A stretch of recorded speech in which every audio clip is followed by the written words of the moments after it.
ఎవడో అంట రైతు అంత పాపం ఆ పేరేదో చెప్పకూడదు మీడియా ముఖంగా. ఆడెవడో రైతు నాకు ఫోన్ చేసినాడు, నేను మాట్లాడినాడు, వ్యవసాయం వద్దురా రియల్ ఎస్టేట్స్ వేసుకోమని చెప్పినాడు, ఎవడో చెప్పకూడదు నాకు పేరు. ఎంత లెక్కల్లో ఎంత గొప్ప వాళ్ళు అంటే, పొన్నూరు నియోజకవర్గంలో అంట 30,000 ఎకరాలు ఉన్నాయంట, 30,000 ఇంటూ 10 వేస్తేనంట 3,000 కోట్లు అంట. నేను ఆయన ఏజెంట్ కు పెట్టుకుంటా, కలెక్షన్ చేసి ఇవ్వని ఆయన. నోరుందని పిచ్చి పిచ్చిగా మాట్లాడుతున్నారు. మా ఊరే వ్యవసాయం మీద ఉన్న ఊరు, మా బతికే వ్యవసాయం. పొన్నూరు నియోజకవర్గంలో వ్యవసాయం బాగుంటేనే మేము బతికేది. మా కొప్పురా ఊర్లో ఆయనలాగా మా బాధ రైల్వే లైన్ అటే వెళ్ళుద్ది, గ్యాస్ లైన్ అటే వెళ్ళుద్ది, హైవే అటే వెళ్ళుద్ది. మా కొప్పురా ఊరు వాళ్ళందరూ గొడవ.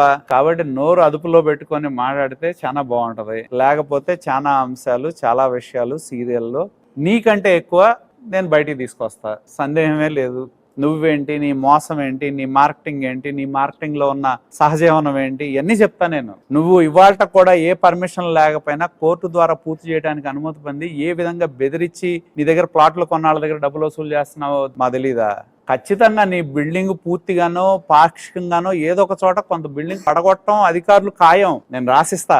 నువ్వు ప్రజల్ని మోసం చేసి జనాల దగ్గర డబ్బులు వసూలు చేసి పర్మిషన్ లేనప్పుడు ప్లాట్లు అమ్మి వాళ్ళ దగ్గర డబ్బులు వసూలు చేసి మోసానికి బట్టలేస్తే ఎట్టా ఉంటాడో అంబటమల్లిని చూస్తే చాలు.